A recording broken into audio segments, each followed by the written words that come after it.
aquí presente. El día de hoy vamos a hablar de infecciones por bacterias. ¿Cuáles son las bacterias más peligrosas y comunes de nuestro medio? Las bacterias más peligrosas, las que tienen mayor incidencia en la salud de las personas, que pueden llegar incluso a causar la muerte de las personas, son muchas, ¿no? No podríamos enfocarnos en una sola. Yo he estado viendo entre todas, y una de las que me parece que es muy agresiva es el Staphylococcus aureus. El nombre de aureus viene de oro, que es amarillo, porque al verlas al microscopio se puede ver que son como unos globitos que están amontonados en racimos, como racimos de uvas. Y ese estafilococo, porque la familia de los estafilococos son un montón de bacterias, unas más, digamos, más patógenas que otras. Ahora, el Staphylococcus aureus tampoco es patógeno así 100%, porque si estamos en una... Es lo mismo que hablamos en la anterior reunión con el tema de los hongos, creo que era, incluso con los virus, cuando hay un equilibrio de nuestras bacterias, de nuestra flora bacteriana, o sea, de nuestra microbiota, puede que no nos molesten. Su hábitat es la piel. Cuando la piel de la persona está dañada, digamos que hay una herida purulenta, o sea que está produciendo pus, lo que conocemos comúnmente como pus, eso está lleno de estafilococos, y si la persona se descuida y esa pus le llega a la nariz o a la boca e ingresa a las partes blandas, e ingresa a las mucosas, etcétera, etcétera, entonces sí puede entrar al torrente sanguíneo, ir a otros órganos, incluso al corazón, incluso a los riñones, incluso al hígado. Entonces, yo diría que entre las bacterias que hay que tomar más en cuenta, sé que hay otras, tal vez Sarita y Pablo tengan otra idea, pero entre las que yo he estudiado, la que me causa un poco de temor es el Staphylococcus aureus. Bueno, si hablamos de bacterias así patógenas, para mí la peor bacteria es la Pseudomonas. Es una bacteria que generalmente se contagia intrahospitalariamente. Las personas que hacen hemodiálisis o se someten a alguna cirugía por alguna razón, se contagian. Y es muy difícil de eliminar, tiene varias resistencias. Las personas que hacen tratamiento se vuelven a contaminar, o sea, no se sabe por qué, ¿no? Pero sí es una de las más peligrosas. Y la gente al final, cuando llega a hacer los tratamientos de diálisis o bueno, más que todo en diálisis, es cuando se contagian. Realmente no mueren por estar mal de riñón, sino por haberse contagiado con esta bacteria. Luego, entre otras bacterias, también existe el Helicobacter pylori, que es el tema de hoy, ¿no? Y generalmente el Helicobacter pylori no es patógeno. Depende de la cepa que sea patógena, ¿no? La cepa patógena es aquella que desprende la citotoxina A. La citotoxina A dirigida al gen A. Entonces, esta cepa de Helicobacter pylori es la que causa el cáncer en el estómago. Entonces, si tomamos en cuenta que hay muchas cepas de Helicobacter pylori y solo una es dañina, entonces hay que ver, ¿no?, cuál es la gravedad de la enfermedad, y eso pasa con todas las bacterias. Sí, bueno, un criterio que yo podría dar es que tal vez en sí hemos estado hablando bastante de las bacterias que así por sí solas tal vez yo podría decir tal vez que no son malignas del todo. A mí me gusta tener como un análisis de comparación o de analogía, ¿no? ¿Qué pasa si, por ejemplo, aquí algunas personas externas nos ven a nosotros y dicen, ¿quién de estos cuatro personajes o de estas cuatro personas es más peligrosa? Y nos ven y parecemos tranquilos, pero a ver que nos hagan enojar, a ver que nos pongan bajo presión a la doctora Sarita, a mí, ¿cómo vamos a reaccionar? Entonces, hay bacterias que por sí mismas no son en sí patógenas o mortales o quieren matarnos como tal, sino que si el ambiente se les cambia, si se les pone bajo una situación, digamos, complicada para ellas, van a reaccionar de tal manera. Y bueno, digamos, aquí en nuestro medio, una de las más comunes, tal vez podemos hablar de el Helicobacter pylori, que vamos a desarrollarlo más adelante. pero también hay otras, depende mucho de la localización en el cuerpo, ¿no? Hablando por decir de las que son digestivas, una de las muy frecuentes también es la salmonela, ¿no? Que tiene nombres, las bacterias tienen nombres un poquito raros, difíciles de aprender, pero la salmonela es la que produce la comúnmente conocida fiebre tifoidea, que digamos comiendo en la calle, en una mayonesa mezclada con algún líquido, vamos a ingerir una salmonela. O podemos también contagiarnos con la E. coli, que es otra que produce algunas patologías digestivas. También hay respiratorias que son también peligrosas. Justamente la pseudomonas es una que se adquiere de forma intrahospitalaria, que sí es muy resistente a muchos antibióticos.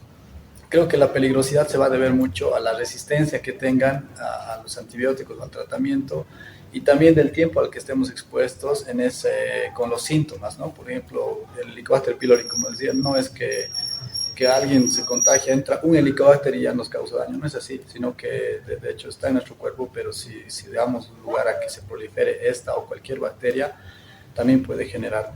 Y también no nos olvidemos que hay bacterias que colonizan o que afectan a la zona genitourinaria, que también es relativamente común de poder contagiarnos en hombres y mujeres, ¿no? Como tal, muchas bacterias también, que tal vez no vale la pena tanto dar los nombres, pero son varias bacterias que podemos dar. Entonces, ¿dónde, cómo y por qué uno se contagia de estos organismos? Uno diría por mala suerte, ¿no? Porque una persona puede no contagiarse jamás porque no ha estado en contacto con alguien que tiene la infección. Y otro que nunca se ha contagiado, que es una persona de lo más sana y que tiene una vida pues, normal, que tiene un buen sistema inmunológico y demás, de pronto le hospitalizan por alguna razón, X, cualquier enfermedad, y tiene la mala suerte de que la enfermera no se ha hecho o que el guante que está usando, por ejemplo, habría usado alguna otra persona y en ese guante puede haber algún germen, alguna bacteria, una pseudomona, por decir, ¿no?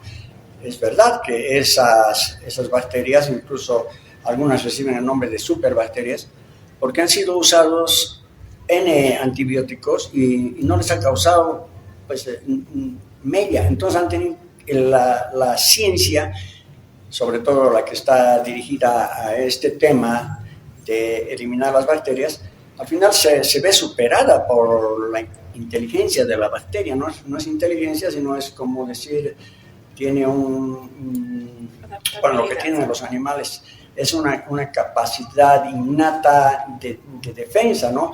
Por ejemplo, hay algunas bacterias que producen algún tipo de enzimas que les defienden, como la catalasa, que para nosotros es buena, digamos, en nuestro organismo. Esa enzima es parte de nuestro sistema inmunológico, pero las bacterias lo han adoptado y lo han hecho también como si fuera parte de ellos, o de ellas, que les defiende. Hay otra que es más conocida, que son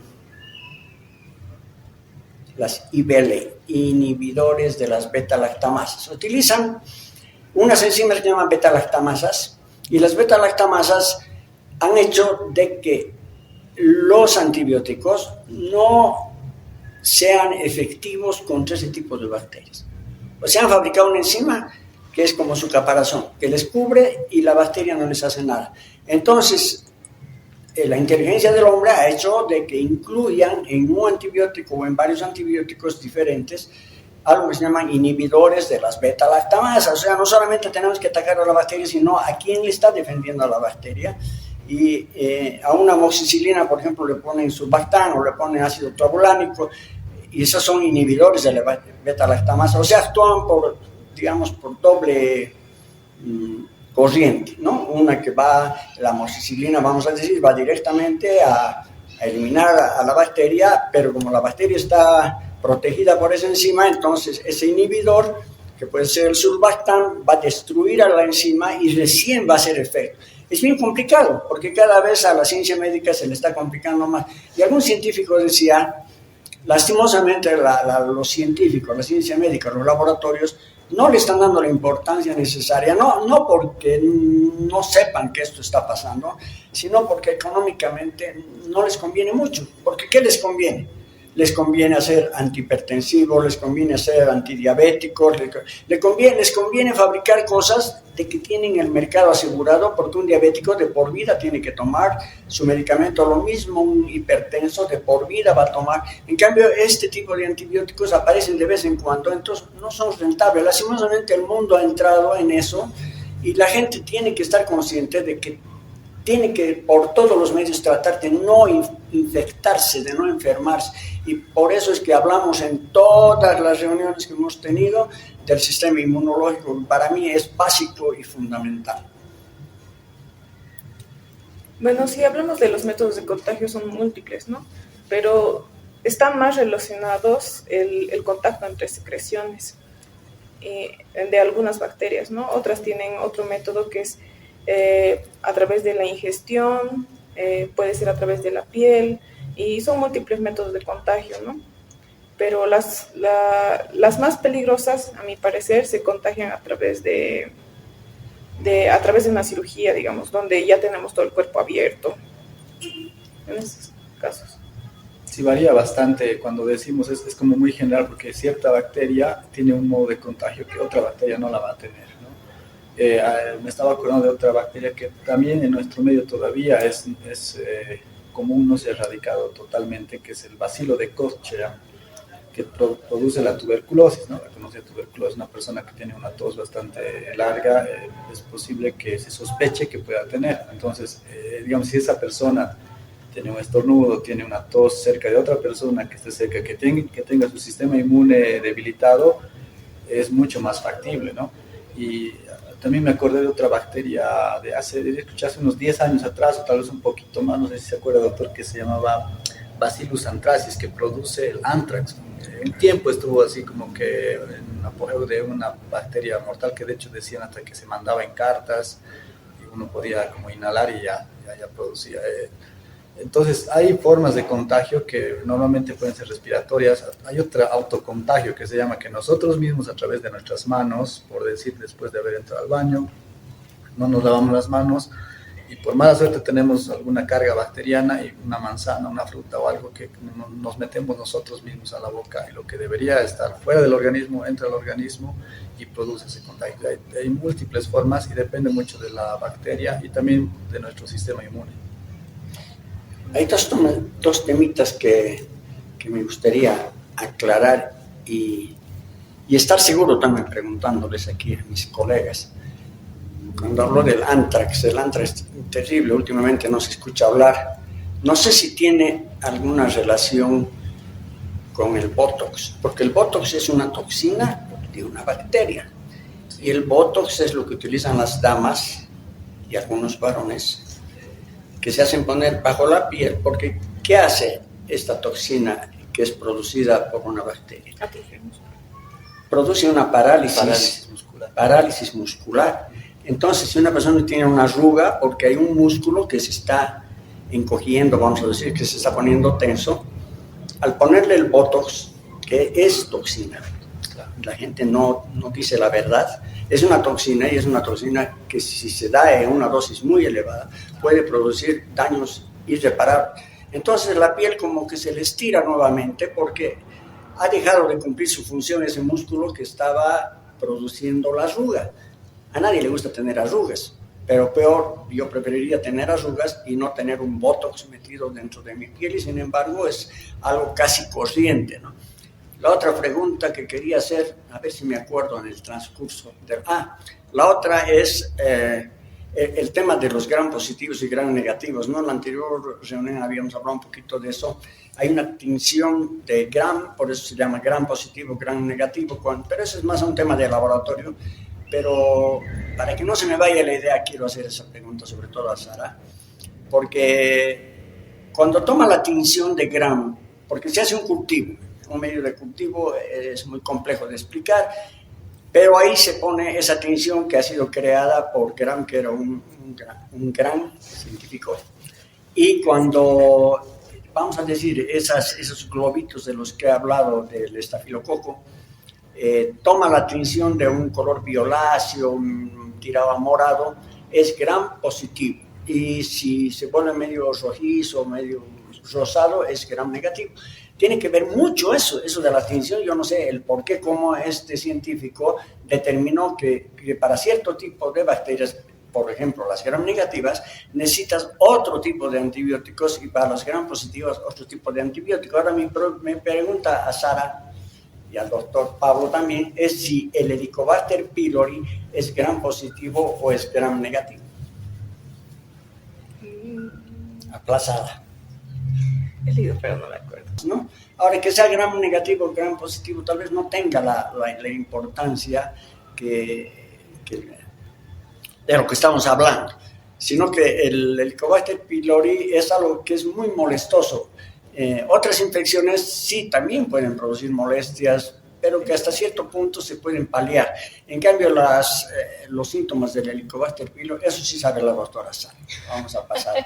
Es gram negativa, doctor. Es gram negativa, yo me acuerdo. Bueno, generalmente el Helicobacter pylori, no en todas las personas se presentan los síntomas, ¿no? Y la diarrea no es un síntoma característico del Helicobacter pylori, sino lo característico del Helicobacter es la acidez en el estómago. ¿Y por qué se produce esta acidez? Cuando el Helicobacter pylori ingresa al estómago, y todos dirían, ¿cómo puede sobrevivir esta bacteria en el estómago si el estómago tiene un pH súper ácido, ¿no? Creo que es de 1 el pH de la acidez del estómago. Entonces, lo que hace esta bacteria es producir una enzima, que es la ureasa, y eso le provee como una capa protectora. Entonces, el Helicobacter pylori puede ir andando a través del ácido y atravesar la mucosa y alojarse dentro de las células para protegerse igual, ¿no?, del ácido, porque tampoco puede estar produciendo la ureasa toda su vida, ¿no? Y los síntomas que se presentan son eso, la acidez excesiva, porque el cuerpo está intentando como eliminar algo que está ahí, ¿no? Y debido al ingreso del Helicobacter pylori a través de la mucosa y del epitelio del estómago, se producen úlceras, y estas úlceras producen inflamación, y eso es lo que se siente, ¿no? Se siente inflamado, el estómago hinchado, gases, acidez, el aliento igual, un mal aliento, y como que intolerancias a los alimentos. Dolor. Dolor. Entonces, al detectar esta bacteria, entonces, ¿qué significa ser positivo al pylori? Para la detección del Helicobacter pylori hay varias pruebas, ¿no? Pero a mí me gusta mucho la del antígeno en heces. ¿Por qué? Porque cuando nosotros estamos detectando el antígeno, detectamos la citotoxina A, ¿no? Entonces nos estamos asegurando que es el Helicobacter pylori que produce cáncer, ¿no? Es el que es el malo, es el cancerígeno, porque así en general, si hablamos del Helicobacter pylori, es una bacteria que nos está persiguiendo años y décadas y mucho tiempo, ¿no? Incluso en las momias se ha encontrado el Helicobacter pylori, o sea, es milenario. Y bueno, este Helicobacter pylori se detecta en heces, pero se detecta así como tal, a través de la proteína, de la citotoxina del gen A. Entonces, si nosotros encontramos en heces a la bacteria, sabemos que está ahí, estamos hablando de la enfermedad activa, ¿ya? Y en cambio, hay otras pruebas que se usan a través de la ELISA para detectar inmunoglobulinas, pero las inmunoglobulinas, ¿qué son? Son nuestros anticuerpos, o sea, lo que nuestro cuerpo está creando, ¿no? Nuestras defensas. Entonces, no estamos detectando como tal al bichito, ¿no? Puede que hayamos hecho tratamiento, pero nuestras pruebas en sangre van a seguir positivas, porque nuestros anticuerpos, como tienen memoria, se siguen presentando. Algunos iban desapareciendo de a poco, pero ya son meses a veces que tardan en desaparecer. Entonces, por eso a mí me gusta mucho la prueba de Helicobacter pylori en heces. ¿Y cuando es mediante biopsia? ¿No hay una ventaja, digamos, de También, verlo? pero a mí me gusta eso porque es un método más invasivo, ¿no? Y cuando estamos haciendo una biopsia o una citología, ya es para ver más que todo células cancerígenas, porque ya hemos confirmado anteriormente que el Helicobacter pylori está en el cuerpo, ¿no? Exactamente. ¿Dónde se aloja normalmente esta bacteria? Y nos habla un poquito de los síntomas, si puede profundizar, por favor. Ya. Esta bacteria se aloja generalmente en el estómago, ¿no? Y como decía anteriormente, la acidez es lo que más, el principal síntoma de la presencia de esta bacteria. Se siente acidez y es como un dolor en la parte abdominal superior. Entonces es un dolor fuerte. Incluso hablaba el doctor antes, en alguna otra entrevista, que se siente como si fuera un paro cardíaco, ¿no? Sienten como si el corazón estuviera fallando. O sea, es un dolor muy intenso. Y ahora en cuanto a la forma de acción de esta bacteria, como decía, se producen las úlceras, ¿no? Y ahora, ¿qué pasa cuando están esas úlceras expuestas al ácido del estómago? Es como que se intenta regenerar, pero el ácido todavía sigue quemando porque no existe esa barrera de la mucosa, ¿no? Y es por eso que también se produce el cáncer, porque es esa sobreregeneración de células, ese sobreesfuerzo que está haciendo el cuerpo que para poder sanar, ¿no? ¿Algo más que podrían acotar, doctor? Respecto al, bueno, tal vez lo que quisiera un poquito hacerles entender, más sencillo, lo que se llama como fisiopatología en medicina es como cómo se forma la enfermedad, significa, ¿no? Y como habíamos dicho al inicio, de hecho se ha descubierto que en los primeros años de vida el Helicobacter pylori tiene beneficios en los niños adolescentes, vamos a decir, pero ya a partir de años más adelante, yo creo que muy vinculado a la alimentación o mala alimentación abundante en azúcares, carbohidratos, y además que también se ha quitado otro tipo de alimentos que son benéficos como los fermentos y otro tipo que ayuda a mejorar la microbiota, ha hecho que tenga más protagonismo el Helicobacter, pero en realidad antes de que se detecte un Helicobacter patógeno, como tal, como les había dado el ejemplo antes, de que no es porque él sea malo o patógeno en sí, sino que por la condición, es que antes de eso hay síntomas que se llama gastritis, una enfermedad que se llama gastritis aguda o gastritis crónica, que cuando alguien se detecta no significa que tenga Helicobacter pylori necesariamente, puede tener una gastritis por cualquier otra posibilidad, haya tomado, digamos, un antibiótico para una faringitis o algún otro proceso infeccioso y el estómago lo recibe mal o ha comido algo que le ha irritado bastante, se inflama, no vinculado al Helicobacter pylori. Entonces, ¿qué pasa cuando ya hay este inicio de la enfermedad vinculada al Helicobacter pylori? Es que la bacteria es como un bastoncito que al final tiene unos pelitos, vamos a decir, que agarran a la mucosa, que se llaman cilios. Entonces, esas vellosidades se empiezan a incrustar en la mucosa gástrica y con el tiempo generan lo que decía Sarita, que genera úlceras, ¿no? Como si estarían lesionando la piel.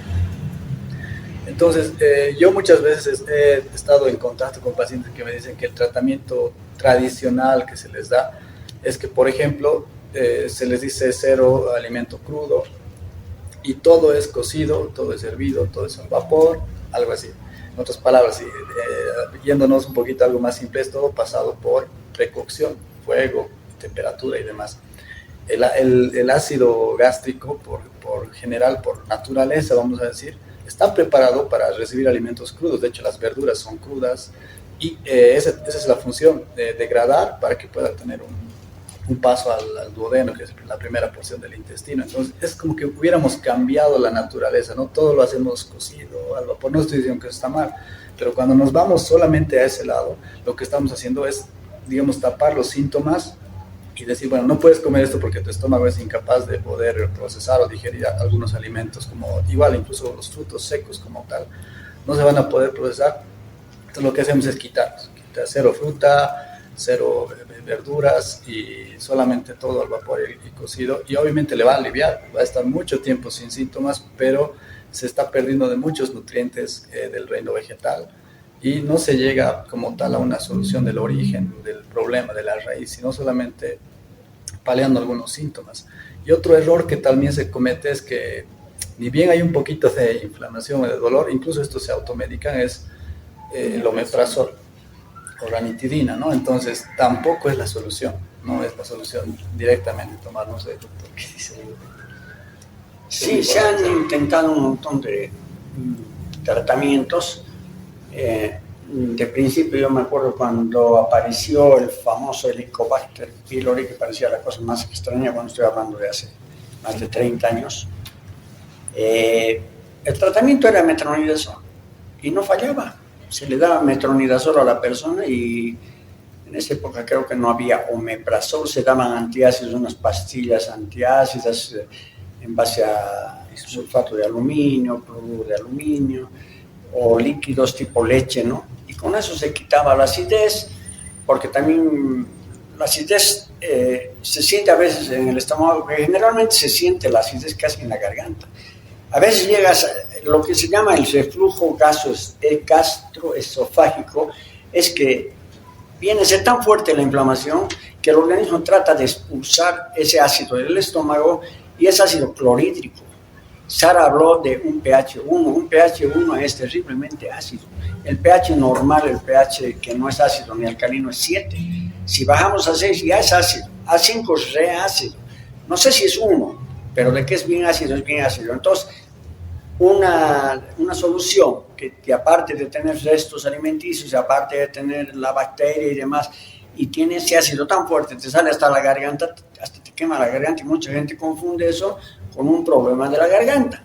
Entonces, hay una confusión. Por eso, en estos casos, cuando ya hay mucha confusión, lo mejor es acudir nomás a un centro médico, que le hagan un buen estudio, que le hagan sus análisis, que vean de qué se trata, porque esto sí se puede complicar. Si hemos dicho que puede llegar digamos, a terminar siendo una enfermedad mortal, vamos a decir, un cáncer, entonces la persona tiene que tomar en cuenta de que si está con mucho tiempo con este reflujo gástrico, la acidez, el dolor, que no digiere bien los alimentos, que se le hincha el estómago, entonces ya por lo menos empezaremos a sospechar de que algo no está bien, ¿no?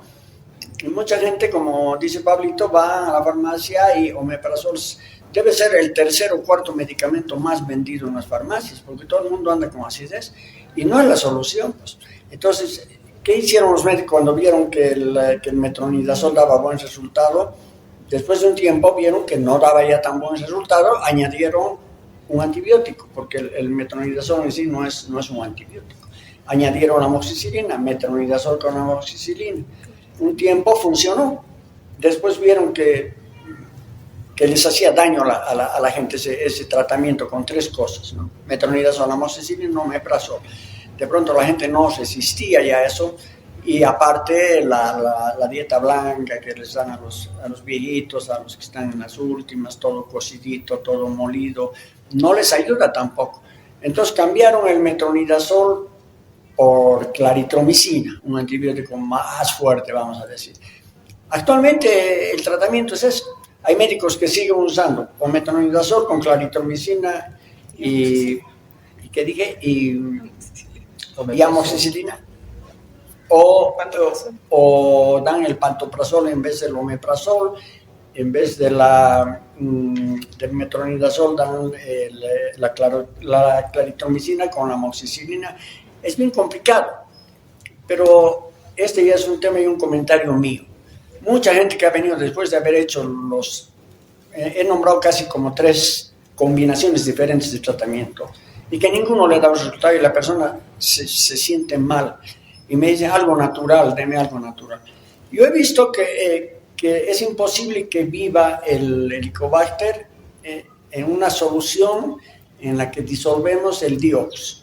La gente tal vez no conoce, muchos conocen, muchos han tomado y han visto que esto elimina virus, elimina hongos, etc. ¿Por qué no va a eliminar esta bacteria? La elimina. Y yo les digo con toda certeza de que he visto gente que en una semana, después de haber hecho tratamiento a veces de meses, y que seguían con las molestias, dándoles un antiácido natural, dándoles vinagre de manzana, por decir, pero uno dice, ¿cómo le va a dar vinagre de manzana si estamos hablando de acidez? Pues resulta que sí, que el vinagre de manzana produce un cambio en nuestro organismo, porque el organismo es muy sabio. Para defenderse, el vinagre de manzana lo vuelve alcalino, el contenido gástrico. Cuando hablamos de gástrico siempre estamos hablando del contenido del estómago, no de los intestinos.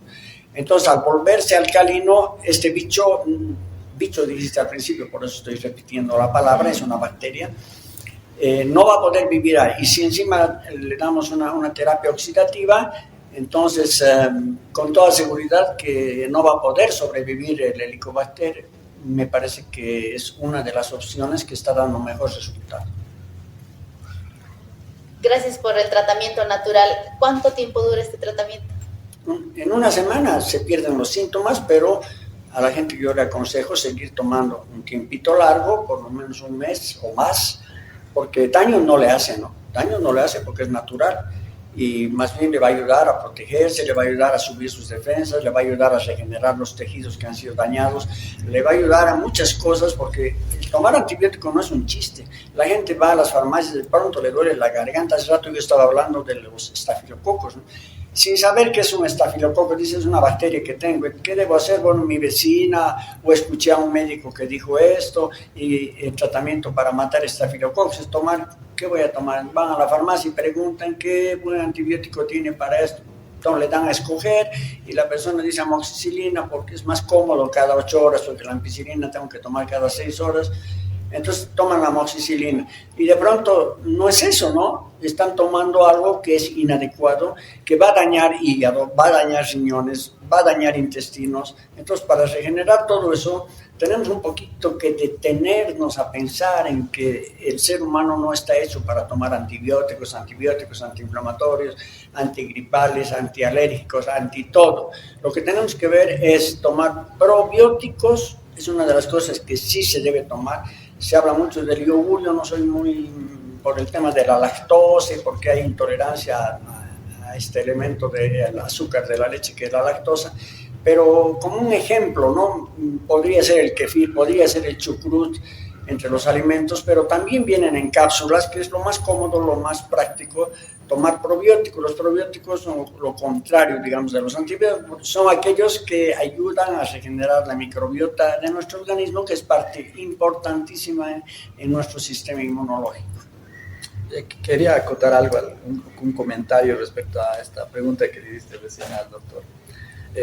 Otro de las situaciones que se ve muy regularmente, por decir en consulta con los pacientes, es que tal vez una pregunta dentro de no sé si decir ignorancia o qué es lo que está pasando, pero dicen las personas cuando se les da un tratamiento, sobre todo cuando es natural, y hacemos un cambio de alimentación y demás, y ellos dicen, ¿cuánto tiempo va a durar? Si mira lo que hiciste, ¿cuánto tiempo es mi tratamiento para que después yo pueda volver a comer mis hamburguesas de noche, las masitas, mis bebidas alcohólicas? ¿Cuánto tiempo tengo que tener de tratamiento para volver a comer lo que me ha enfermado? Más o menos así es lo que interpreto. Entonces, internamente, sí me da un poquito de pena, tristeza y también un poco de decir rabia, porque se ha un poquito tergiversado del hecho de que nuestra vida habitual, digamos, se ha hecho tan común el hecho de comer tarde en la noche, no dormir bien, vivir bajo un estrés tremendo que también afecta, por si acaso, al tema del crecimiento del Helicobacter pylori. Y es como que la gente quiere por un mes o 2 meses solucionar lo que ha hecho en 10 años y terminados esos 2 meses volver a hacer lo que normalmente hacen, ¿no? Está como que muy dura a querer hacer un cambio de alimentación y de vida en realidad, porque no solo la alimentación, también tiene mucho que ver el dormir bien, vivir una vida. El doctor muchas veces nos habla también del tema de la meditación, que es importante, que poco se hace, o incluso el tema de tomar sol, hacer ejercicio físico. Entonces, cuando hablamos de un tratamiento enfocado a algo más natural, no es tanto de 1 mes o 2 meses o 3 meses, sino más enfocar de por vida, en otras palabras. ¿Qué tan peligrosa es esta bacteria según la edad? Eso también quería al rato, justo cuando hablaba el doctor. Tuve una conversación con el doctor Ángel hace unos 8 años, no sé si se acuerda, doctor, respecto a que me tocó justamente hablar sobre una receta de omeprazol o ranitidina, si no me equivoco, que aquí se elabora en jarabe porque no hay para comprar de forma comercial. El doctor me comentaba que hace muchos años atrás no se conocía como gastritis en niños, no había mucho ese tratamiento, no era muy común, entonces se tenía que mandar a hacer de forma, por decir, manipulada, un poquito más específica, porque no había elaborado. De hecho, si los niños no tienen gastritis, las farmacéuticas no van a sacar jarabes de omeprazol o ranitidina porque no van a comprar, ¿no? Es un hecho. Pero cuando empieza a aparecer gastritis infantil por algunos factores que también tienen que ver con el estrés y la alimentación, ahí el doctor a mí se me prendió un poquito el foquito de decir que, ¿por qué? ¿No? O sea, ¿por qué se está empezando a preparar para niños que antes no había, digamos, no era mucha incidencia de gastritis en niños y ahora sí está viendo? Es porque está habiendo un cambio ahí en lo negativo. Entonces, para mí de inicio esta pregunta es como que obviamente las personas adultas, si se dice más de 40 años, tienen mucho más tendencia a desarrollar este problema de gastritis crónica, Helicobacter pylori, y lo peor que puede pasar, lo que nos habló Sarita, el cáncer de estómago, que también es terrible. Pero eso es lo que quería acotar antes de olvidarme sobre los niños. Bueno, yo creo que el Helicobacter pylori, en cuanto a niños, no es tan común por el estilo de vida que dicen, ¿no?, los doctores. No es tan común que un niño vaya y se compre comida, no sé. Salchipapas en la puerta de los colegios. Sí, puede ser, sí, pero está frito. Pero yo siento que el Helicobacter pylori está más que todo, digamos, en las verduras que no están bien lavadas, ¿no? No han sido previamente cocidas o cosas así. Entonces no es tan común que un niño vaya y se compre cosas así por así, ¿no? Entonces no lo veo tan común que haya Helicobacter pylori en niños. Ahora, puede que se hayan contagiado de niños y ya de grandes se estén presentando los síntomas posteriores, ¿no? Que son lo que decía, la acidez, úlceras gástricas, etcétera, ¿no? Pero, a ver, si yo hablando en cuanto al tratamiento, no creo mucho en el tratamiento del doctor. O sea, yo creo que naturalmente podemos tratar las consecuencias del Helicobacter pylori. Podemos tratar la acidez. Hay un jarabe que se vende igual acá en la farmacia, que es a base de pasa, que sí, en la universidad he visto que han hecho un estudio utilizando la pasa. La pasa es una arcilla. Entonces esta arcilla de manera natural actúa como un antiácido. Entonces podemos tratar el síntoma de la acidez. Podemos tratar de forma natural las úlceras a través de tomar aloe vera, digamos. Otra forma de tratar igual naturalmente es, como decía el doctor, el vinagre, y etcétera, ¿no? Pero así, realmente para matar a una bacteria yo creo que sí se necesita antibiótico, ¿no?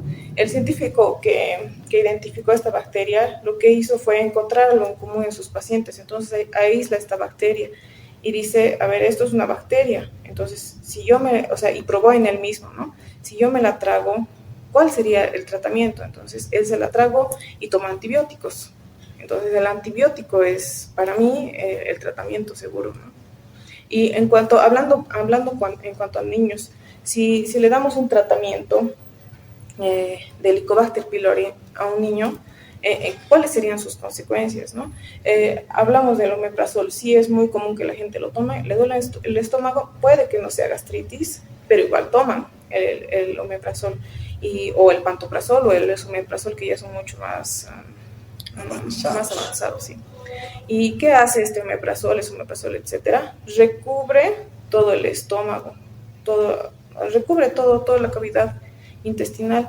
¿Y qué pasa en los niños? Pierden esa capacidad, incluso en los adultos, pierden la capacidad de absorción de nutrientes, ¿no? Entonces, también, se están haciendo un daño indirecto, ¿no? Y ahora, ¿qué pasa si vemos ese tipo de tratamiento en un niño y de paso que le estamos dando unos antibióticos que son muy fuertes para niños? Y no sé, pues, sí, las consecuencias más van a ser por el tratamiento que realmente por lo que le está haciendo la bacteria, ¿no? La gastritis en niños es verdad que no es muy común, pero que cada vez se va haciendo más común, digamos. Ahora, no siempre la gastritis es ocasionada por el Helicobacter pylori, menos en los niños, ¿no? Que yo sepa, creo que entre todos los pacientitos que han venido, bueno, con sus familias o con la mamá, uno que me acuerde salió positivo Helicobacter pylori, otros tal vez sí, tal vez no, pero la gastritis es pues por los malos hábitos alimenticios que tienen en la casa o en la calle. Lo peor es en la calle, la comida chatarra, los niños comen tarde, no tienen tiempo de hacer una buena digestión, los niños viven en un ambiente hostil, porque otra de las cosas, cuando la gente viene con problemas gástricos, yo siempre les digo, hay tres problemas. tres problemas, que si se solucionan, no habría ese tipo de enfermedades. En realidad no habría ninguna enfermedad, creo yo. Uno es el tema de la pésima alimentación, otro es el tema del estrés, de que viven en una casa donde papá y mamá o cualquier otra persona, una persona enferma de pronto que causa problemas y el niño vive bajo una tensión terrible, y el otro es el sistema inmunológico, ¿no? Ahora, cuando yo hablo del cambio de la terapia, es cuando las personas vienen con un cuaderno así, y en ese cuaderno ya he visto todos los antibióticos que han tomado. Ya no sé qué antibiótico más le voy a dar. La persona que se tragó el Helicobacter pylori, porque no le hacían caso de que existía una bacteria que producía las úlceras gástricas, ese médico fue acreedor al premio Nobel de medicina. O sea que eso es bien cierto. Tomó el antibiótico y se sanó. Pero era el primer Helicobacter pylori que fue tratado con antibiótico y no tenía las resistencias que tiene ahora. Cuando me refiero a un cuaderno, estoy exagerando, pero por lo menos son 5 o 6 recetas donde están claritromicina, amoxicilina, donde está metronidazol, otra vez ¿Qué les voy a decir? Siga con esto. ¿Cuánto tiempo hace que está haciendo su tratamiento? Ya son 6 meses. Entonces hay que ver alguna alternativa, ¿no? Y si esa alternativa no da resultado, bueno, las otras tampoco dieron. ¿Qué podemos hacer? Entonces, yo por lo menos les hago un seguimiento. Yo les digo, después de una semana más o menos, tú vienes y la mayoría, por no decir un 90%, después de tomar esto que les estoy hablando, porque la terapia oxidativa no es algo que lo he inventado yo. Eso yo escuché en la Universidad de Murcia, de España, por supuesto, donde se juntaron durante la pandemia los científicos más grandes de Europa y hablaron de la cámara hiperbárica, que es en base al oxígeno, hablaron del peróxido de hidrógeno, que es en base se llama peróxido de hidrógeno, que es la oxigenada, que es oxígeno, hablaron del O3, el oxígeno es O2, el O3 es un oxígeno más poderoso, y hablaron del dióxido también. El único que se puede tomar por vía oral es el dióxido, el que tenemos a la mano es ese. Y si vemos que ha tenido buenos resultados en un virus que ha causado tantos estragos, ¿por qué no vamos a probar con una bacteria que al final, cambiándole el pH nomás, podemos eliminarlo? No, o sea, yo digo, no siempre es necesario tomar antibiótico, tal vez de principio sí, pero si no ha dado resultado, ¿cómo vamos a seguir insistiendo en el antibiótico si el bicho en realidad ya es resistente al antibiótico? A eso me refería. No digo que no se deba tomar. El antibiótico es algo que ha salvado millones de vidas, ¿no? La penicilina, por ejemplo, es un antibiótico maravilloso que se sigue utilizando. Yo me acuerdo que cuando mi papá todavía estaba de regente de la farmacia y yo estaba empezando, yo veía que pedía las cajas de penicilina, la G-benzatínica, me acuerdo en esa época, porque hay muchos tipos de penicilinas.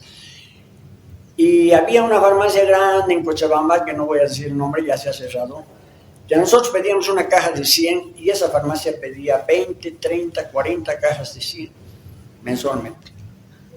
Quiere decir que a todo Cochabamba le ponían penicilina, ¿no?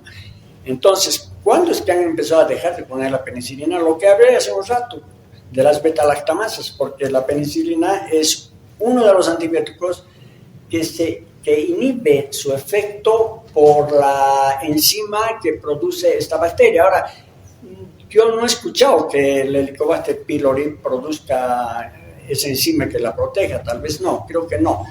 Sin embargo, hay que tener mucho cuidado ya con los antibióticos, porque si la penicilina se ha dejado de usar, vamos a hablar de una farmacia que vendía 200 o 300 ampollas mensualmente de penicilina, y esa farmacia no existe, pero otra farmacia grande, digamos, ahora vende 20 o 30, ¿no? Quiere decir que ya como que va pasando de moda, porque los antibióticos nunca van a pasar de moda, las bacterias nunca van a pasar de moda, y su forma de defenderse tampoco, porque son más rápidas que el ser humano.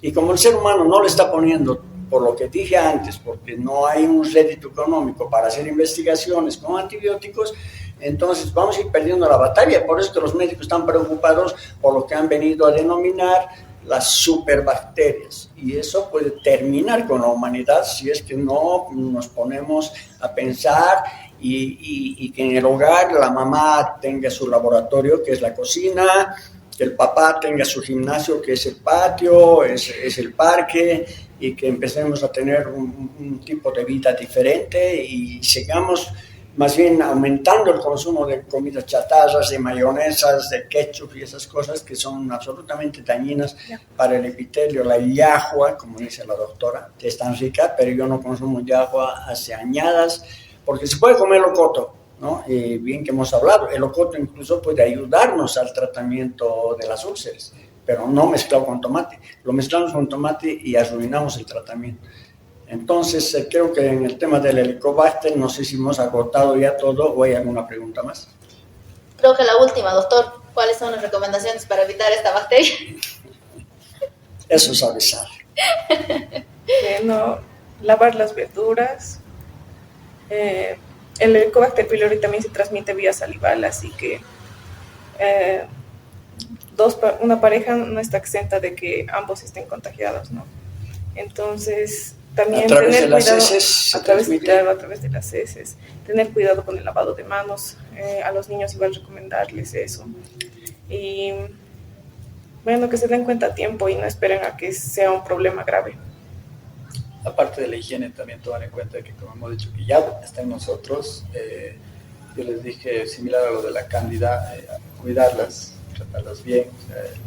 Yo tengo la creencia y la perspectiva de que el Creador nos ha dado un medio interno perfecto, que si no sabemos cuidarla como una tierra, si lo dejamos así, tratarla mal, o sea, obviamente va a haber enfermedades, va a haber mal olor, síntomas y demás, más allá de la transmisión, que sí es cierto que hay que cuidarnos. La gastritis y después el Helicobacter pylori, y lo peor que puede pasar es el cáncer, dependen de muchos factores, incluido el estrés. Traten de cuidar el estrés, traten de comer. Saben que algo que está pasando bastante también es que ya no se mastica mucho, se come muy rápido, se traga prácticamente, se come mientras se ve una mala noticia, o como dice el doctor, un ambiente hostil donde el papá y la mamá discuten, el hijo discute con el perro y empieza a haber tanto malestar y está con la mano en el jueguito, digamos, o en las redes sociales y pareciera que todo ese engramado de tantas cosas superficiales han hecho que nuestra vida también sea muy superficial y de repente pasamos así los días como que sin vivir sin sentido. Y obviamente eso va a desencadenar en malestares, y uno de estos malestares va a ser una gastritis crónica, úlceras por Helicobacter pylori. Entonces, tal vez hacer prevención. Y algo que dijo el padre de la medicina, que es que tu alimento sea tu medicina y que tu medicina sea tu alimento. Complementando un poco lo que dice Pablo, ¿no? Esto último, que tu alimento sea tu medicina y tu medicina tu alimento. Tú puedes tener el mejor alimento del mundo, el que tenga más nutrientes, vitaminas, minerales, elementos y demás.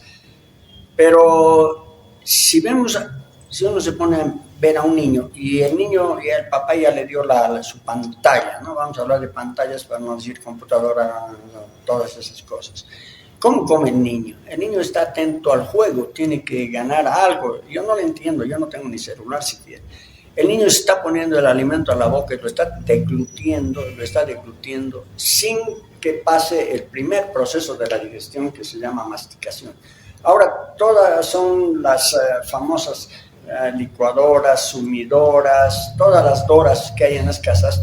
¿Para qué? Para evitar que el niño y los adultos también de flojos que somos no mastiquemos los alimentos, ¿no? Nunca vamos a comparar un zumo de manzana con comer una manzana, si es posible, con la cáscara más. Y lo mismo con cualquier fruta que esté hablando, porque la gente prefiere tomarse un jugo de naranja, pero no comer la naranja con toda su pulpa y con todo aquello.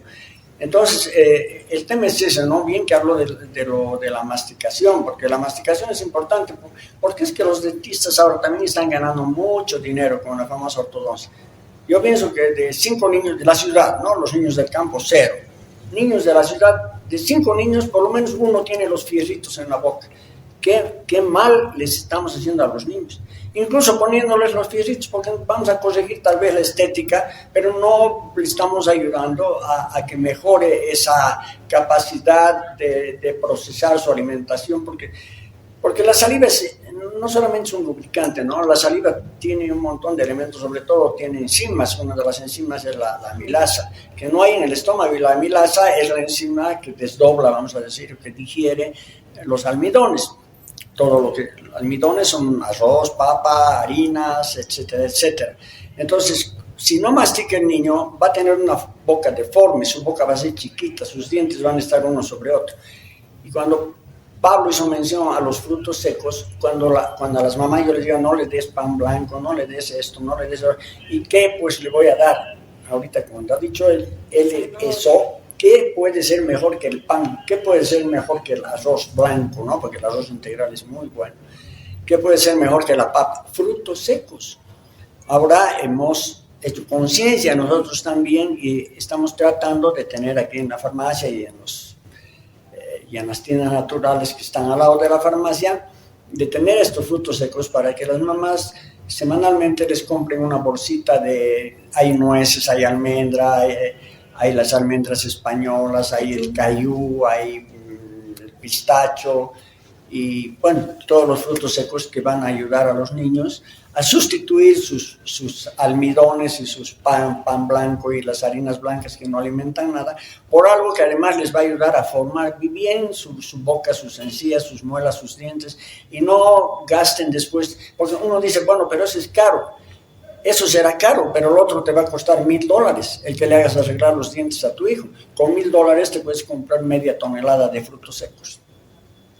Muchas gracias, doctores. Hasta la próxima.